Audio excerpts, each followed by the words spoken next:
রোদে একবারে কালো কালো হয়ে গেছি। আসলে কৃষিকাজে যে কষ্ট সেটা আপনারাও জানেন, অনেক কষ্ট। একটু ভালোবাসা দিয়ে আমার এই ভিডিওতে আপনারা দিয়ে যাবেন। ভিডিওটি একটু লং হবে, সবাই ধৈর্য ধরে ভিডিওটি দেখবেন। এক একটা লোক আপনার এই যে মনে করেন যেভাবে রৌদ্র পড়তে আছে, আন্ডা গলি যাওয়ানোর মতন সম্ভাবনা বেশি, কারণ রোদে, কারণ মাথা তো নিচের দিকে থাকে, বুঝছেন নি আপনারা। তবে কতক্ষণে আন্ডা গলি যায় এটাও কথা ঠিক। দেখেন অধিক পরিমাণ কি অবস্থা, কত কষ্ট করি বাল বাচ্চা সবাই সকলের খাবাইতে আছে।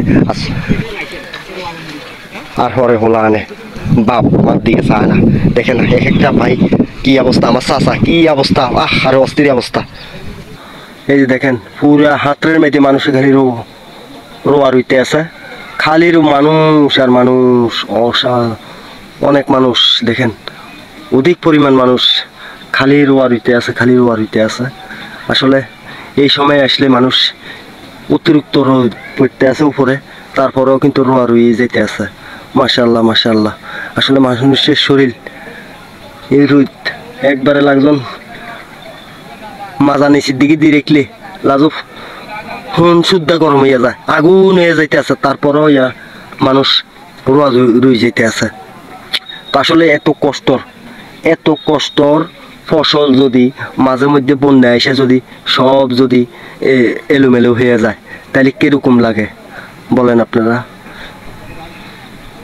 সার মশলা হাজার হাজার টাকা খরচ করি, মনে করেন বদিল্লা রাখি, বদিল্লা একটা বদিল্লা 800-900 টাকা বদিল্লা। এরপরে সার মশলা যাবতীয় বদিল্লাদের খানা খরচ যাবতীয় সব কিছু মিলে অনেক টাকা খরচ। এরপরেও যদি মনে করেন অনেক টাকা খরচ যাওয়ার পরেও যদি মায়ের হঠাৎ একটা জ্বর এসে যদি নষ্ট হয়ে যায়, তাইলে মনের মেয়েদের কিরকম একটা কষ্ট লাগে, এটা বোঝানোর মতন না। আপনারা বলেন, অনেক কষ্ট করতে আছে মানুষ, অনেক কষ্ট। তো এই যে মনে করেন কষ্ট করি, জমিগুলি করি, যদি ফসলে যদি আমরা বাড়িতে না আনতে পারি, তাহলে মনকে কি বোঝানো যায়? বোঝানো যায় না। তো এই জন্যে আমরা একটু দ্রুত করি, এখন রইতে আছি। বন্যার আগে আগে যদি আমাদের রোয়াগুলি যদি উপরে উঠে যায়, আলহামদুলিল্লাহ না ফসার একটা সম্ভাবনা থাকবে। কারণ অধিক পরিমাণ যদি পানি হয়ে যায়, তাইলে কিন্তু রোয়া ফসলের সম্ভাবনা থাকবে একটু বেশি। এই যে দেখেন এক একটা লোকের অবস্থা দেখেন, বেয়ে হয়ে যাইতে আছে, সোজ হয়ে যাইতে আছে, অস্থির অবস্থা। নামি আপনার এই রোয়াগুলি নষ্ট করিয়ে লাইতে আছে। তো আসলে মানুষের এই জিনিসটাও চিন্তা করে না যে রোয়া রোগ না আশ পরে সারি, কিন্তু আশ পরে সারে না, আগে ছাই দিয়ে হাঁসগুলি ছাই দিলে রোয়াগুলি নষ্ট হয়ে যায়। তোরা